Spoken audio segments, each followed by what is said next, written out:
Okay, folks, Berto coming back at you with another AP Calculus math video. Y'all ready for math?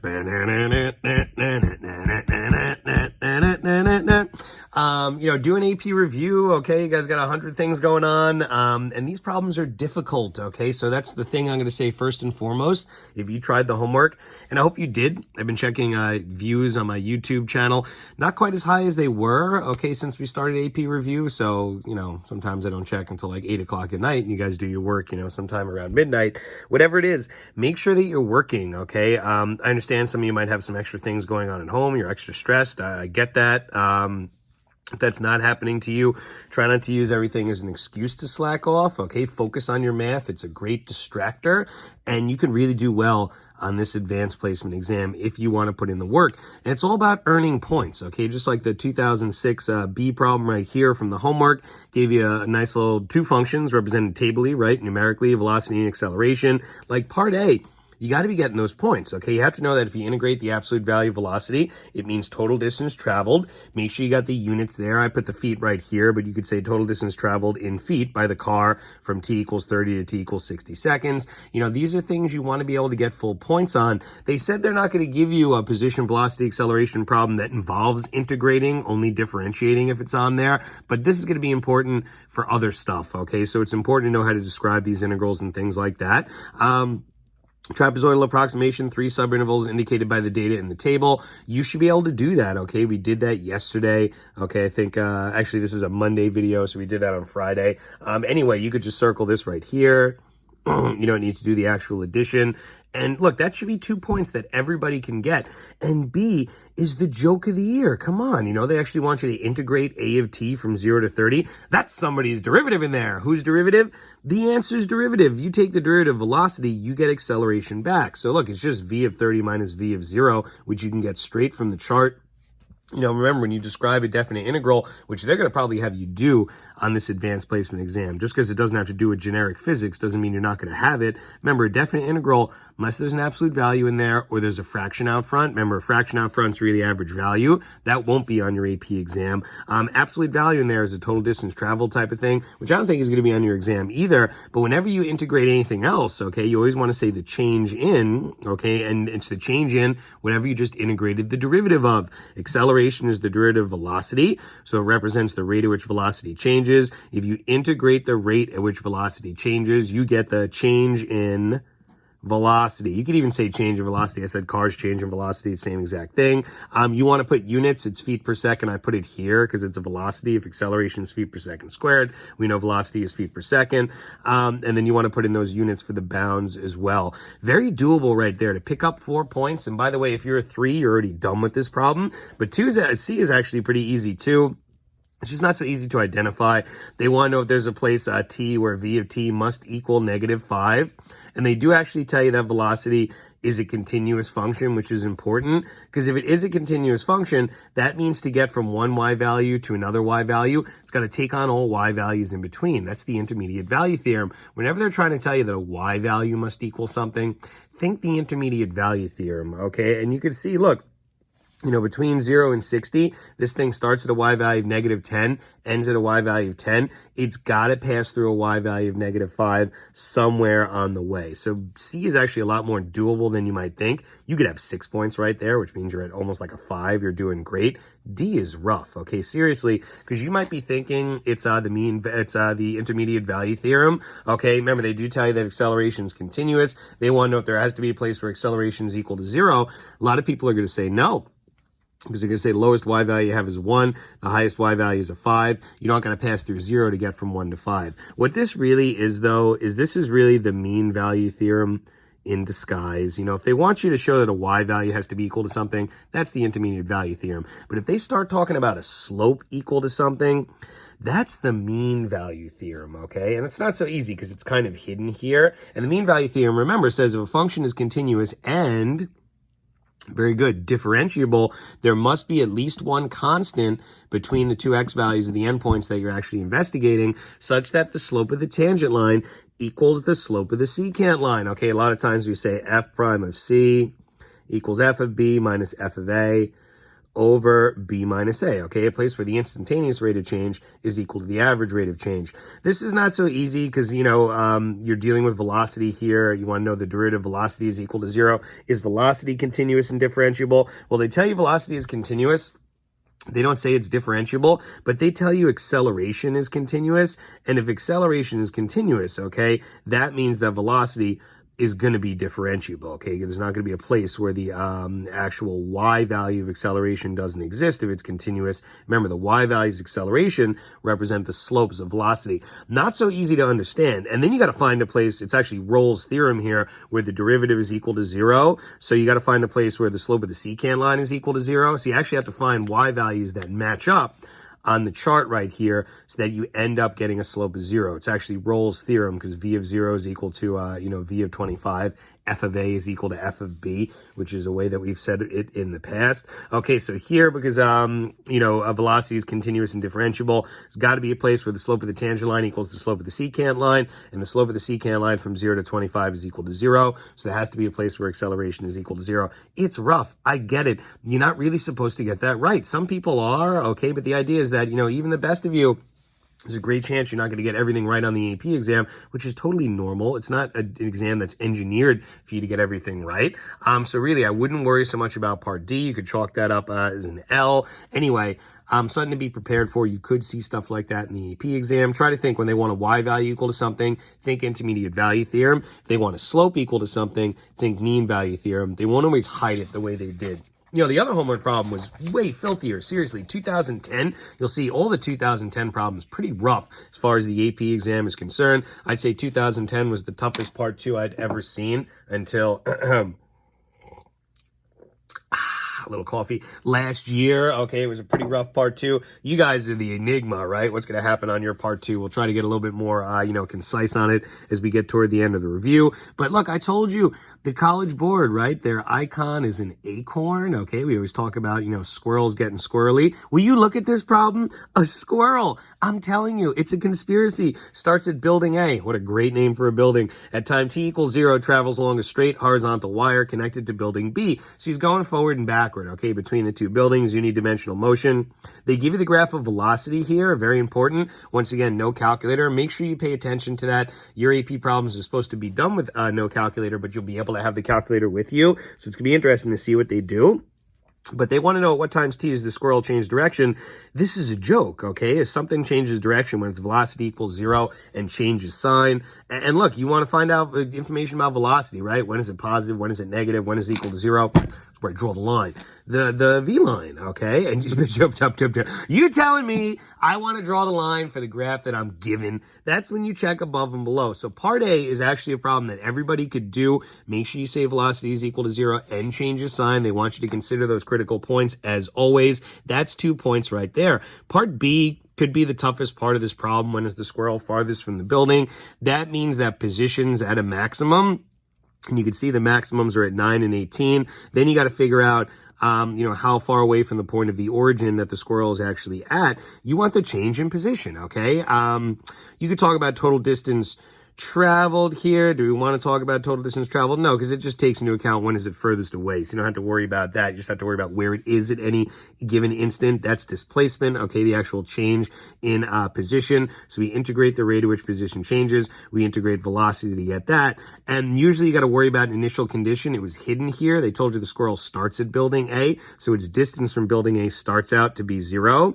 And then if you want to know the distance from building A from 0 to 9, you want the displacement. How far, did the squirrel end up from its starting point? Integrate velocity. Then you got to worry about doing, some areas and stuff like that. So it's not that it's the hardest problem in the world, but it's not so easy, okay? You might chalk up B as an L, but C is a joke. I mean, come on, total distance traveled, that's just the integral of the absolute value of velocity. Just make sure that when you take the absolute value of a graph, you reflect any portion that's below above. So you should be getting all positive integrals here, add them up. That's doable. That could be 3 points right there. And D gets kind of rough.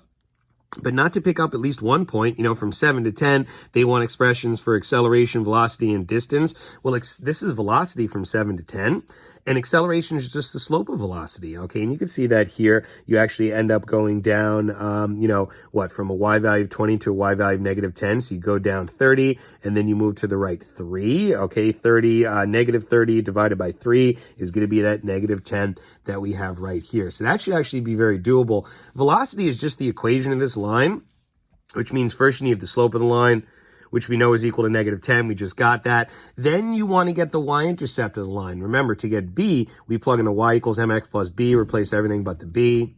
Okay, and we know the slope is negative 10. And x and y, you could just use any point that lies on the line, okay? It looks like I used the point right here, negative 10, comma 10. Is that the one they actually used when I plugged in here? 10, comma, negative 10, 7, comma, it looks like you use 7, comma, 20, okay, down here on the work. You could use 10, comma, negative 10, it won't make a difference. But if you actually plug in x equal to 7 and y equals 20, and you solve here, you'll get your y-intercept being equal to b. Hence, the line is y equals negative 10x plus b, which should really be plus 90, which should really be negative 10t plus 90. So it's not as bad as you might think. If you can't do that, you can at least pick up 4 points in this problem. That's another point right there to get you to 5, and that's excluding part b if you couldn't do anything with it. And yeah, it's tough to get the position, because for position, you actually have to integrate right here. So we actually integrate, and then you have to actually plug in an initial position right here, okay? So it looks like I used the fundamental theorem, okay? So I integrated my velocity to figure out what the c is right here. But then what did I write over here? Okay, so to get that initial position, this is where it's really tough, right? Now here you got your position right there. You need to know what c is equal to. You need an initial position. So I just decided to get some kind of position value. They don't tell you, okay? They tell you that x of 0 is equal to 0 because it starts at building A, but you need an initial position between 7 and 10. So I actually got x of 7 right here, okay? By doing the initial position plus the, what the heck was the change in position from 0 to 7. I integrated velocity right there. Then I used that value to get c. Really tough to do, by the way. If you can't follow that, don't worry about that, okay? It's 12 minutes going over homework, really more than I expected to do. But, these videos, if they're a little long for you, if you got the homework, if you're all good with it, you don't have to watch that entire part. Remember, we will have assessment coming up. This is Monday, so maybe an assessment I'll assign today in addition to homework, or maybe a day or two by now, do either Friday or Monday. We'll probably do a little something like that. Let's talk, get a little star action going. Star! And then you can see a mega star, okay? The graph of f prime, this is another really popular type of part 2 problem, and it's very similar to accumulation function problems. You might remember those. We're going to do those tomorrow. This right here, extremely popular non-calculator advanced placement part 2 problem. I would not be surprised if this is one of the problems that actually shows up on your AP, whether it's given the graph of f prime, which means you're just given the graph of a derivative, or it's an accumulation function problem, which is almost the same type of problem. You'll see what I'm talking about tomorrow. No calculator. Okay, let's dive right in here. 2003. This is actually given the AP during my first year of teaching. I wasn't teaching AP calculus then, but I just thought you'd be interested in that little tidbit. And check it out. Let f be a function defined on the closed interval -3 to 4 with f of 0 equal to 3. People look over here, they're like, hey, it looks like f of 0 is -2. That's not f, that's f prime. The graph of f prime, the derivative of f, consists of one line segment and a semicircle as shown above. Okay, so here they've given you the graph of f prime. That's why it's the graph of f prime packet. Sometimes they give you the graph of g prime or h prime, something like that. Really, it's just a graph of a derivative type of situation. They talk about this function f on the closed interval -3 to 4 with this initial condition of f, right? F of 0 equal to 3. But then they give us f prime. But you might notice down here, they're asking us questions about f. We know f prime describes the rate of change of f. Let's get rockin' and rollin'. Part A, which is a part A. Part A in France they call les joke, okay? On what intervals, if any, is f increasing? Justify your answer. Increasing, well, surely there must be some sort of test, okay? We know that f is going to be increasing when f prime is positive. That's where I draw the line. The f prime line Tis it bounded? It is, okay, from -3 to 4. If f goes from -3 to 4, then f slope is going to go from -3 to 4. And how do I draw? You telling me I want to draw the line for the graph that I'm given. That's when I check above and below, okay? And you can see this thing is above until you get to -2. Then it's below until you get to 2. And then it's below again. Remember, at -2 and 2, that's where the derivative is actually equal to 0. The original function has a slope of 0, okay? So that's important, possibly later on. Where is f increasing? So we know f is increasing, f incorporated, and we know it's from -3 to -2 because, how do we know that? Well, because f prime is positive, and f prime is the graph that they gave us, and you always want to justify in terms of the graph that they give you. So whoop, there it is. I believe that's 2 points for that right there. Hopefully 2 easy points. Moving on to part B. Now they want you to find the x-coordinate of each point of inflection of the graph of f on the open interval -3 to 4. Justify your answer. Point of inflection, well, surely there must be some sort of test, okay? And indeed, the second derivative test. That's right, draw the line. The f double prime line. Tis it bounded? Of course it is, okay? From -3 to 4. And now I look in the f double prime line, f prime, g, ba, ba, ba. Are you telling me I want to draw the line for the derivative of the graph that I'm given? Because that's when I check increasing and decreasing slope. You can see this thing is decreasing from -3 all the way to 0. Then it's increasing from 0 to 2. And then it's decreasing from 2 to 4, okay? And point of inflection of f, remember, is when f double prime changes sign, happens from 0 to 2. So inflection points at x equals 0, 2, because, and then the justification, okay? Remember, it's an inflection point because f double prime changes sign. But then you look and you're like, wait, I got to justify in terms of f prime. So what does f double prime changing sign mean? There's 2 ways you could do it, okay? F double prime actually represents the derivative of f prime, so it's the slope of f prime. You could say the slope of f prime changes sign. And you would be correct, okay? Because now you're actually justifying in terms of the graph that you're given. You could also think about this. If the slope of f prime changes sign, that means that f prime is either going to change from decreasing to increasing or increasing to decreasing, which is what they always have on the AP answer key. Okay, I'll say because f prime changes from increasing to decreasing. You could even say or vice versa, a vice versa.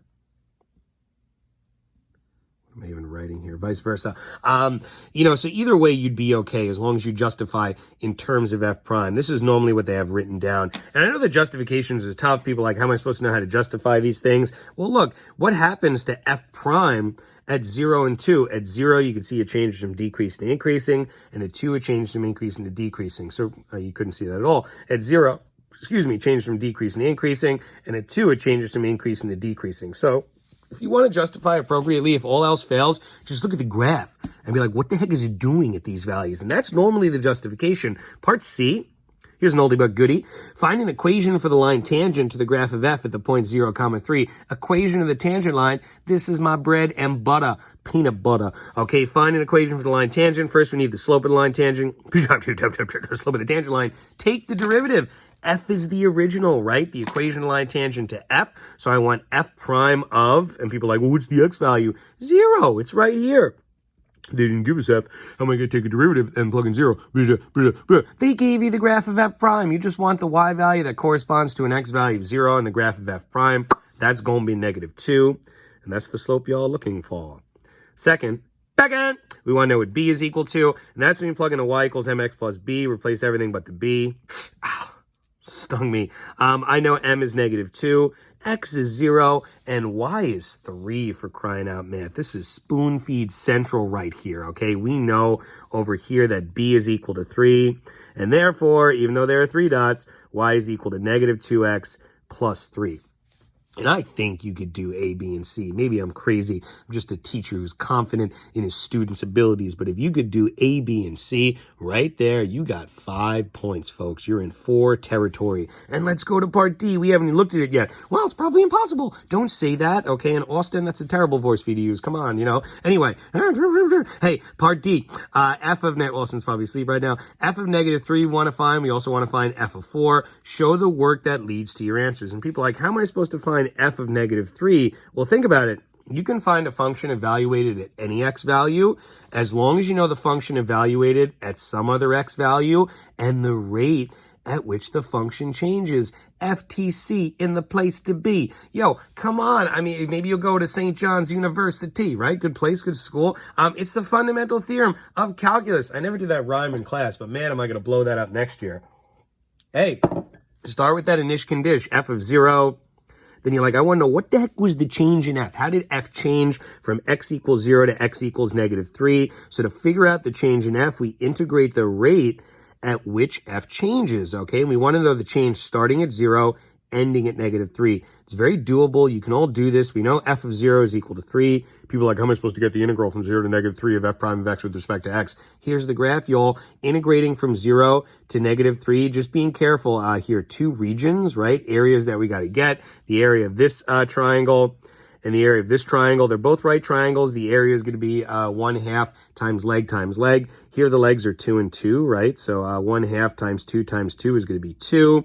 Here the legs are 1 and 1. So 1/2 times 1 is going to be 1/2.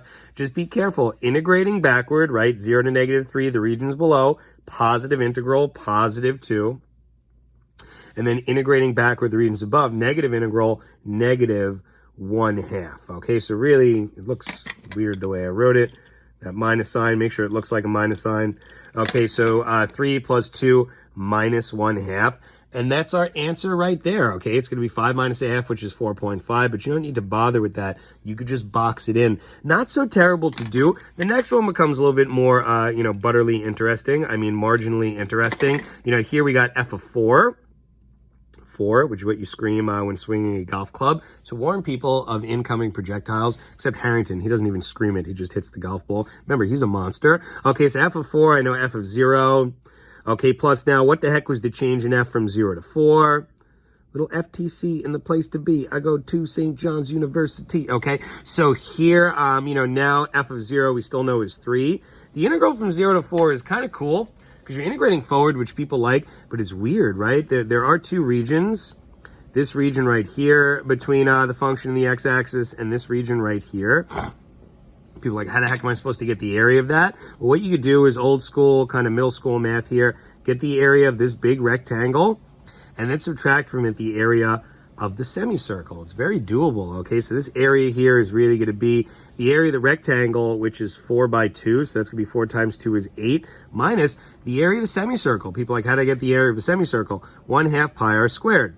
Only r in this case is 2, right? That's the radius right there. It's not nearly as bad as you might think. So this really becomes 8 minus, 1/2 times 4, so 8 minus 2 pi.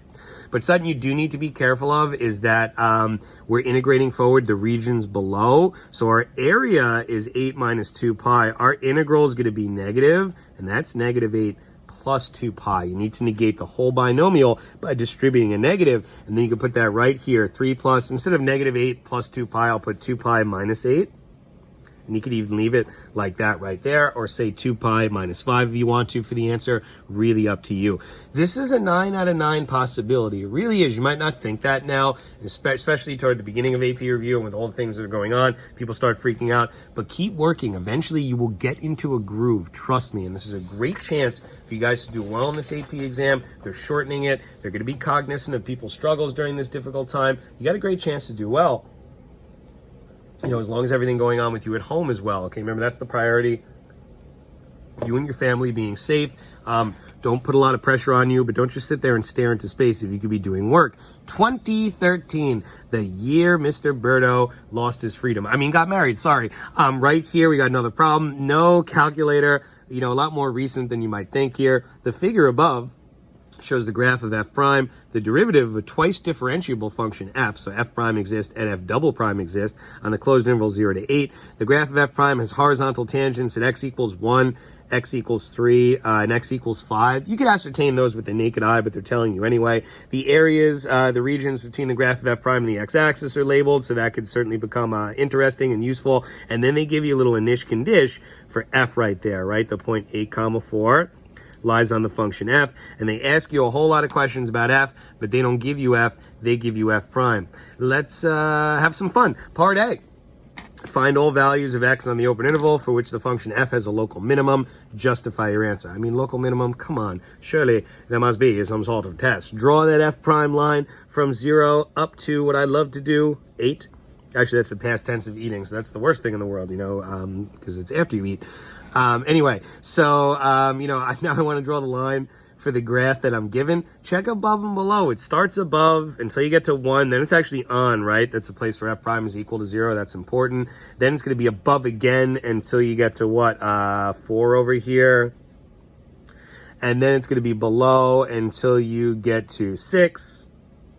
And then it's going to be above from 6 to 8. So a very drawable line right there. Remember, at 4 and at 6, f prime is equal to 0. And that's important. Also, 1, 1, there's no extrema. It's just the increase and the increasing. But at 4, there's a max, and at 6, there's a min.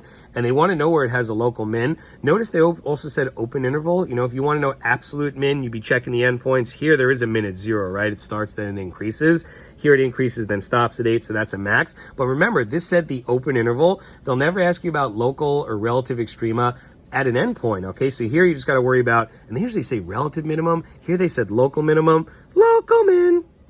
And we know the local min occurs at x equals 6 because, and you have to justify in terms of the graph that you're given. Like, we know the minimum's really there because f changes from decreasing to increasing, but that's because f prime changes from negative to positive. That's your justification. Don't forget to also say that because f prime equals 0, they want you to consider that critical point.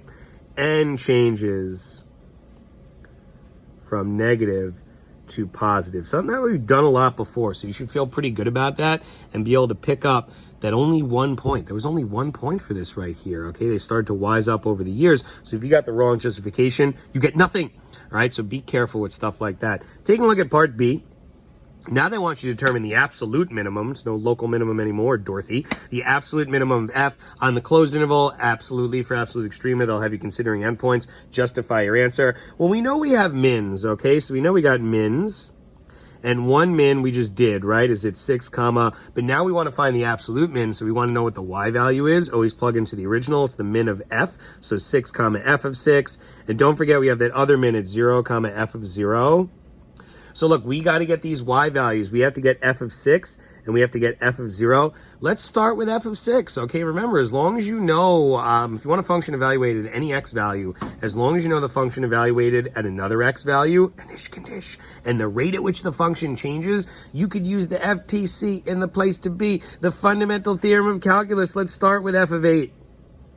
Got a dog named F of. I fed him. F of 8. Plus, what the heck was the change in F? And if you want to know the change in F, you integrate the rate at which F changes. Just remember, you want the change in F starting at x equals 8, ending at x equals 6. Remember, these will always match up here. And I know it's weird because the bounds are reversed, but it just means you're integrating backward. We did that a lot this year, okay? F of 8 is 4. The integral from 8 to 6, here we are integrating backward the regions above, so the integral is going to be negative. It's going to be negative whatever the area is. It's going to be negative 7, okay? And that actually gives us negative 3 right there. Some people are like, oh, you don't even need to, add them together. Well, we do want to compare y values eventually, so you probably want to get the exact value. Not bad to do. To get f of 0, he's my hero. Let's start with f of 8. Be like, what the heck was the change in f from x equals 8 up to x equals 0? So integrate the rate at which f changes.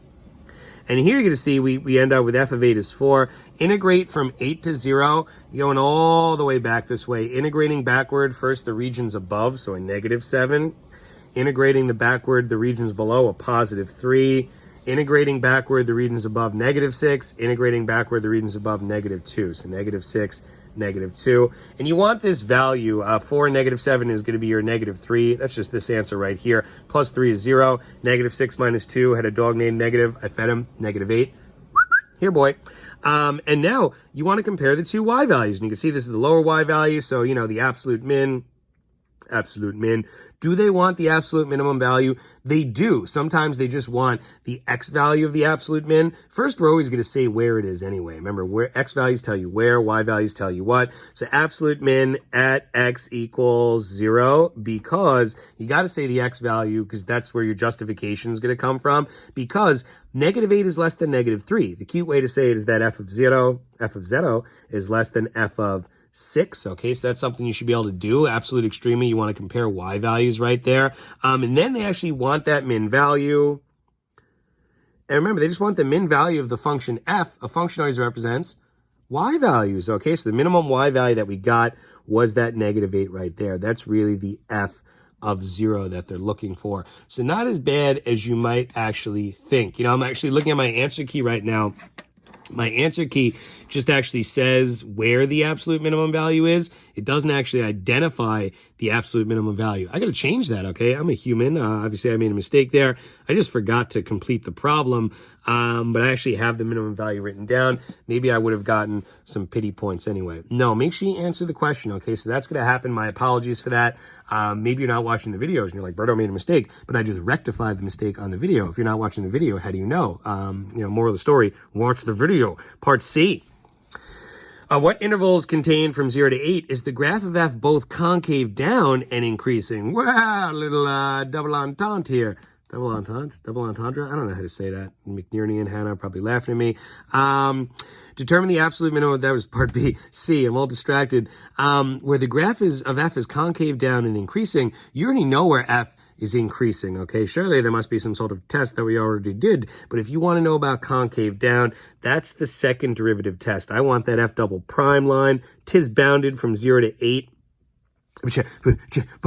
You telling me I want to draw the line for the derivative of the graph that I'm given? That's when I check slope, increasing and decreasing. F prime decreases from 0 to 1, hence f double prime is going to be negative. I'm looking at my graph of f prime. I can see it increases from 1 to 3, decreases from 3 to 5, increases from 5 all the way to 8. Okay, so there's my f double prime line. So really, you just want to figure out where f double prime is negative, because you want f to be concave down, and f double prime being negative right here. And you also want to figure out where f prime is positive, right? Because you want f to be increasing. It could be it could be annoying to compare these two lines because they don't have the same numbers on there, but they're there, okay? The 1 is on there. You can see this 3 is really on here. This 4 is really on here. It's just hidden. This 5 is really on here, just like this 6 is really on here. Now it's easier to compare the lines where you're looking for f double prime negative, f prime positive. That happens from 0 to 1. And then f prime positive from 1 to 3, but f double prime is positive, so I'm not interested. F double prime negative from 3 to 4, so I'm interested in that. And from 3 to 4, you can see f prime is positive. I'm interested in that, so from 3 to 4. Any other ones? Let's see. F prime is only positive again from 6 to 8, and from 6 to 8, f double prime is not positive. So right here, those are my intervals. Then they want the justification, and you got to justify in terms of f prime. What is f prime doing on the interval from 0 to 1? Well, you can see on the interval from 0 to 1, f prime is positive. It's above the x-axis, but it's also decreasing, just like 3 to 4. Okay, the interval from 3 to 4 right here, you can see f prime is positive. It's also decreasing. Think about it. We know that for f to be increasing, we want f prime to be positive. We already knew that. So because f prime is greater than 0, and don't say f double prime is less than 0 because they want you to justify in terms of f prime. You could say because the slope of f prime is negative or less than 0. That would work as well. Just remember the way I like to say it, if the slope of f prime is negative, that means that f prime is decreasing because f prime is greater than 0 and f prime is decreasing. That's the best way to say this here.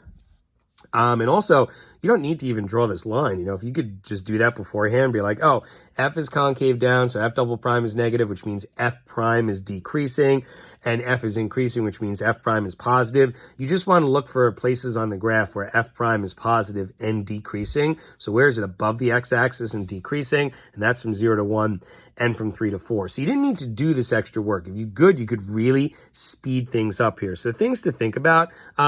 Pretty doable, not for nothing. Part A is doable. Part B is very doable as well. I mean, right there, you're picking up 4 points. And now over here, you can pick up an additional 2. That's 6 points, okay, out of 9. That's a lot of points. Some people might be like, well, I just tried this problem, and I got 2 out of 9, and 1 out of 9. I'm stupid. No, it takes time to get used to these AP problems. Keep working. Sorry, drinking my coffee. Part D, the function g is defined by g of x. What is this? The function g is defined by g of x is equal to f of x quantity cubed. Wow, just some weird abstract function here. Partially abstract, right? F of x, we don't know what that is, but we know what, this exponent of 3 is. Then they tell you if f of 3 is equal to negative 5/2, little nish-condish action. Find the slope of the line tangent to the graph of g at x equals 3. Whoa, slope of the line tangent. We could do that, right? The slope of the tangent line, take the derivative to the graph of g. He's the original, the OG function at x equals 3. Okay, so think about what we want to do here. Slope of the line tangent to g at x equals 3. We want g prime of 3. That's the name of the game. That's what we want. So remember, to take the derivative, well, g of x is equal to f of x quantity cubed. Abstract derivative, I'm kind of thinking that a big part 2 on your AP will be a problem where you got to deal with abstract derivatives and abstract integrals. We'll get to those more in another packet that we do later on in the week. But anyway, do you remember how to take this derivative? That's the question, okay? And we talked about stuff like this kind of last year, but we did a lot of work with it this year. This is a chain rule problem, okay? If you want to take the derivative of a function and the base of a numerical exponent is not one single x, that's a chain rule situation. If you ever want to take the derivative of a function and his argument is not one single x, that's the chain rule. The outside function here, dare I ask, do you recognize what the outside function is? Cricket? The outside function is x cubed. Okay, think of this like it's one big x right here. When you take the derivative of x cubed, you get 3x squared. So to get g prime of x right here, going to drop that 3 down like it's hot. Rewrite the inside, raise it to the 1 less. That's your 3x squared right there. But don't forget chain rule, got to multiply by the derivative of the inside. So not so easy, but you'll get used to it as we do these problems more and more. And if you couldn't recognize it right away, you should be able to recognize it now. We've done it before. Remember, I want g prime of 3, by the way. So take out all those x's, replace them with 3's. And now let's see if you can figure out what this stuff is. So I need 3 times f of 3, and then times f prime of 3. Remember, f of 3 right here, it's not good enough to just leave. You want to compute f of 3. Oh, they told me it's negative 5/2. Done. And then f prime of 3, you'd be like, well, they didn't tell me what that was, but they gave you the graph of f prime. You want the y coordinate that corresponds to an x coordinate of 3 on the graph of f prime, and that would be 4. And you could even just, the greatest feeling in the world, just box this thing in. If you want to get the answer, I have the answer. It becomes, 75. You can see that in the homework solution, but it's not necessary to do. So D really goes off on a tangent from this problem. Get it? Goes off on a tangent. Now, it's kind of cool, okay? And you'll see things like that. They'll throw in things from other actual topics in certain problems as well. So look, that's the graph of f prime. It's really not too terrible. Make sure you try the homework problems. I think there's 3 tonight. You might think that there's a lot. If it's too many, do 2. Do 1. Look, you guys are supposed to be responsible adults, okay? You're going to be in college next year, and you're going to realize that it's up to you. It's not up to anybody else, okay? So you make the choice to do the work, and if you do, you will succeed. Trust me, you'll get where you want to be. You will attain your goals. But if you don't do the work, you're not going to get where you want to be, okay? And if you don't learn that in AP Calculus, maybe you get a 1 on the AP, and then next year you're like, wow, I should really start trying because, I screwed up on the AP. Obviously, I didn't work, and I should have. If that's what you take away from this class, good. It's the greatest thing you could learn in life, is that you actually have to work to get what it is that you want. I'd prefer that you actually listen to me right now and put in the work and do well in the AP. So you don't have to take Calc 1 again next year when you're in college, but it's up to you. That's what a learning process is, okay? Life is about learning. Trust me, I know what I'm doing, but if you want to learn the hard way, go ahead and learn the hard way, okay?